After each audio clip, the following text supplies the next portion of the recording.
Hello and welcome to Rappaport Connects, where we interview notable Rappaport alumni and fellows.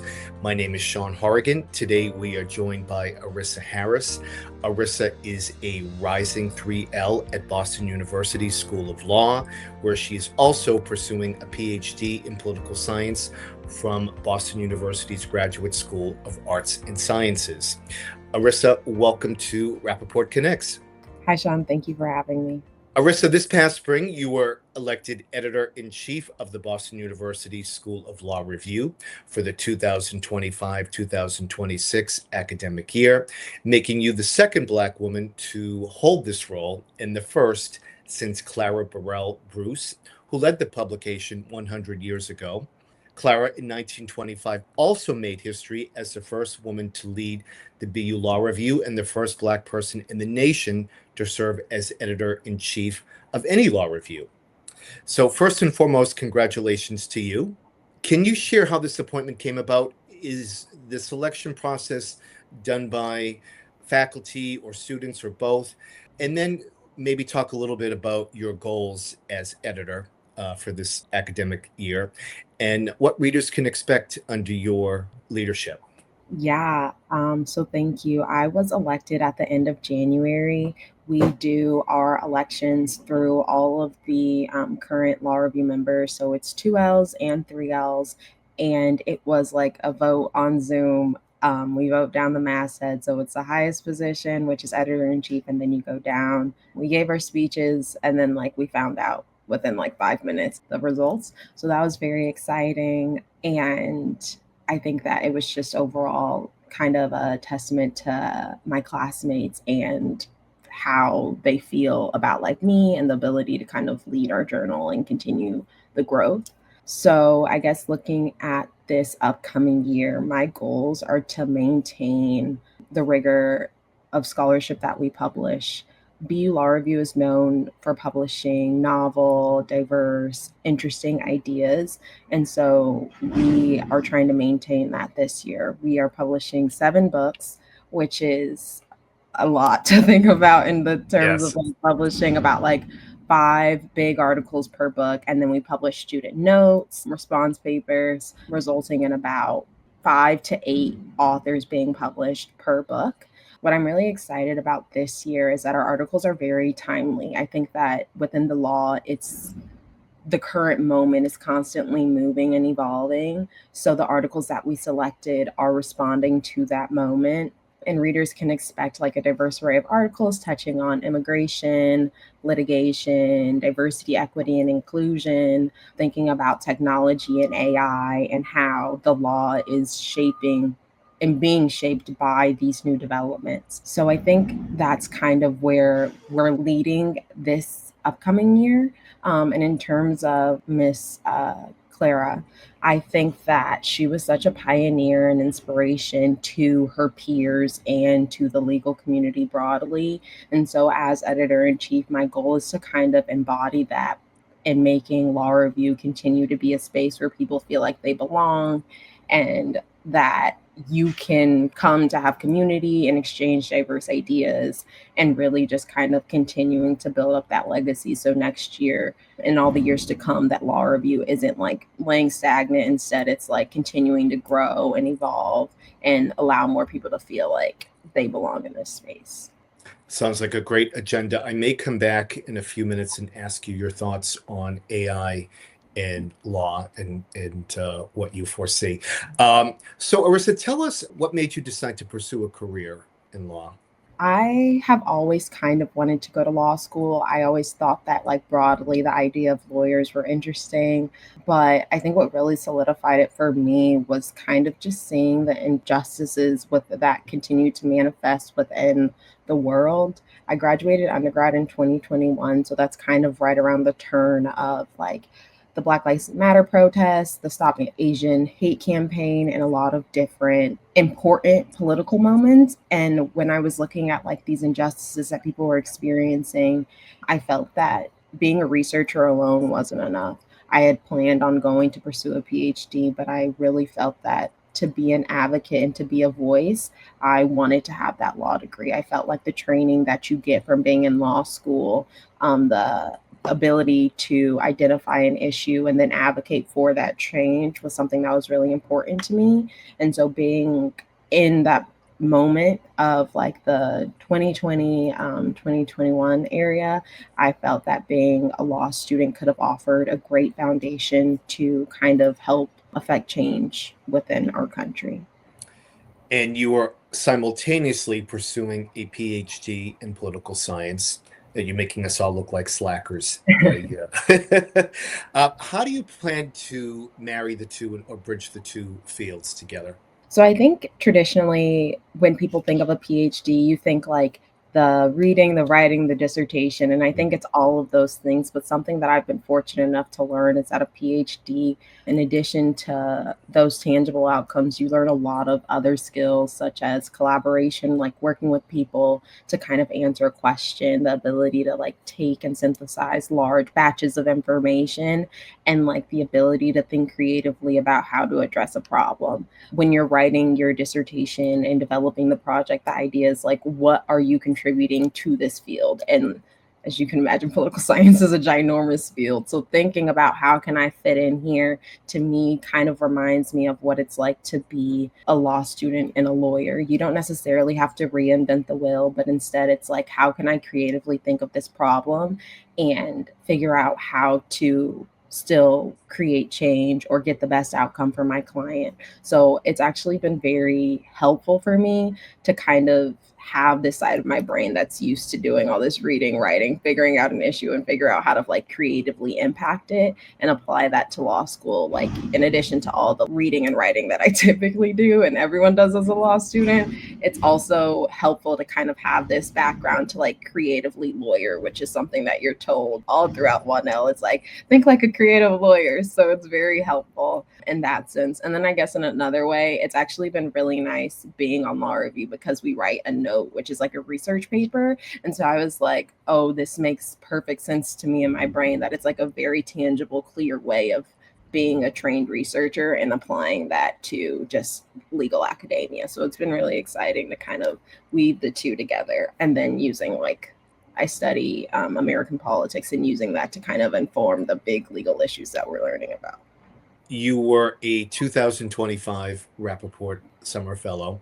Yes. And so I want to ask you how you learned about the program, your experiences in the program. And I know that your fellowship was at the Governor's Legal Counsel. I'd love to hear about your experience in that as well. Yeah, so I learned about Rappaport during 1L. I am also an Aspire Scholar, which is like an anti-racist scholar at BU Law. And in that program, we actually have two former Rappaport Fellows, and they were telling me about their experience. And so this year I was like, oh, I'll apply to the fellowship. And I got the fellowship, and it was very exciting. But I think my experience this summer kind of just, it really, I think, was a great time for me to be in government and like learning about government because Massachusetts is such a innovator and is so responsive to not only the political climate but also like proactive in figuring out ways to kind of make changes for the residents of this state. Not necessarily in panic mode, but more in like we are already making these positive changes for our constituents. How can we further affect change? And so this summer, I learned so much from everyone. I feel like at the State House, everything was just buzzing, and I was able to sit in a lot of rooms and meet a lot of people. And then it went hand in hand with my Rappaport experience because, for example, we went to CPCS and we were able to talk with Chief Benedetti and different attorneys on that. But then I also was able to go to the bar advocate hearing at the Supreme Judicial Court and kind of write a memo on that and report that back to my supervisors. So it's just very interesting to see how, like, although we were doing all these different outings and having fun and learning, I was able to kind of take different things from like our visit to the Supreme Court to our visit with Chief Benedetti and kind of weave them together in the work that I was doing in the governor's legal office. Well, we love to hear that you've had a fantastic experience. So that's great.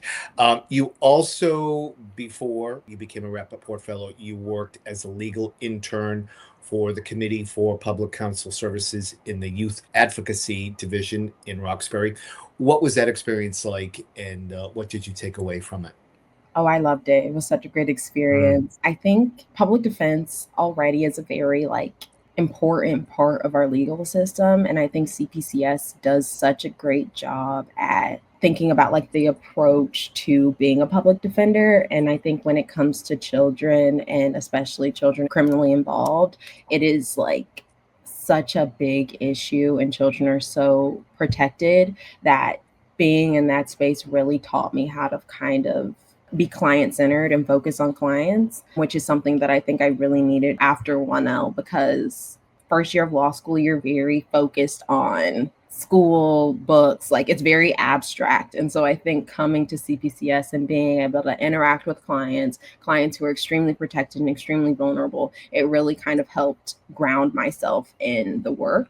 I learned so much. I was writing motions to suppress, motions in limine, motions to dismiss. So it was very hands-on legal experience, which I think Mhm. also made law school and the law not feel so abstract, because after what I was like, what are we even doing here? But then after this Right. experience, it was very much no, I'm applying all the skills that I learned in the semester to this summer. And then I also just really loved Roxbury and how the office is integrated into the community. A lot of the attorneys I worked with lived in Roxbury. They knew different places around for me and my co-interns to go eat and really just be a part of the community. And I really felt like it was such a great example of it's very easy for lawyers to come to a community and work to help people in it, but not actually be rooted in the community. And so I really liked how everyone was rooted in the community and really knew the neighborhood and the people in the neighborhood. So it made it easier for them to connect with clients, because it wasn't this is an outsider coming into my space telling me they're going to help me. It's no, this is someone who knows the restaurants I know, knows the people I know, and actually understands where I'm coming from. So I really had a good experience. That's fantastic. You really became part of the fabric of the community. So you were co-president of the Black Law Students Association at BU. Tell me about that experience and what your agenda was and what the agenda will be in the forthcoming year. Yeah, so BLSA, or the Black Law Students Association, I was co-president for the 2024-2025 year. And our goal was really to maintain community and also connect incoming students and current students with the broader Boston Black community. I think that 1L is already very difficult as a whole. And Mhm. sometimes when you are underrepresented in the space, it can feel even more difficult, especially thinking about those spring semester classes of constitutional law, criminal law, property law. I think that it is easy to kind of get overwhelmed. And so my co-president and I and our broader board really wanted to emphasize that you are not alone in this process. We are Mhm. all here to support you. So a few things that we did, including all the fun stuff like the lunches and all of that, we did office hours to kind of allow students to come and chat with us and just use it as a constant safe space. And then in the spring, when people were thinking about clinics and journals, we who were also involved in those various things allowed people to come and chat with us and get the insight on our personal experiences and what we recommend. So I think it was really helpful, or I hope it was very helpful for people to kind of build community while also feeling grounded in law school amongst all the chaos that everyone else is doing. I think something for the upcoming year that everyone is focused on is also I feel like we did a really good job of making that internal BU community feel close knit and supportive, but sometimes it was a bit more difficult to always connect with our alumni network. So something that I know we started to do last year and will be continued this year is an alumni newsletter to just keep our alumni involved and updated on what we're actually doing. And then now this year they're implementing an alumni mentorship program, so that in addition to your BLSA buddy, which is your student mentor that you get an alumni who is currently working whether in Boston or outside of Boston, but kind of can help, with career advice and guidance, which I feel can be kind of difficult as a current student to guide 1Ls, especially as a 2. I know we felt you expect us to give advice on career and life when we just were in their shoes a few months ago. So it just kind of helps our community grow and then stay connected as time passes on. So just to circle back, I know we talked about AI just for a moment. You touched on it. What are your thoughts about AI in law? How do you think it will change or complement the field? Do you have any thoughts about that? Well, I know AI is emerging in the field, and I know it's being used to kind of help lawyers become more effective and efficient at their job, encouraging lawyers to direct their efforts elsewhere. Like instead of doing a 50-state survey themselves, they can ask the AI to do that. I think it's just important that we are, as a legal community, being aware of the broader implications of using AI. I think that it's a very new piece of technology that can have benefits, but I also would want to be aware of the drawbacks if it hasn't been made clear. I am a scholar of like race and identity and all of those things. And so I think that when it comes to AI and thinking about implicit biases that may permeate the data and the technology are very important for us just as attorneys to be aware of, because although it has benefits, I'm sure it has drawbacks as well. I personally am admittedly not. I will do the 50-state survey myself at this moment, just because I think that, like, as a young attorney, although something can do it for me in order for me to build these skills that I Mhm. think are important for seasoned attorneys and that our seasoned attorneys do currently have, I think it's important for me to go through these motions to kind of develop these skills and tighten them up so that, like, say in the future when AI is more efficient and accurate, I can then be like, to check it, I'm like, okay, I already have all these skills that I need to properly vet this information. So it's not like I'm completely relying on something. I still develop the skills and it's really just enhancing my skills as opposed to supplementing them. Aryssa, thank you so much for joining us today for Rappaport Connects. It was really a pleasure. Yes, thank you so much.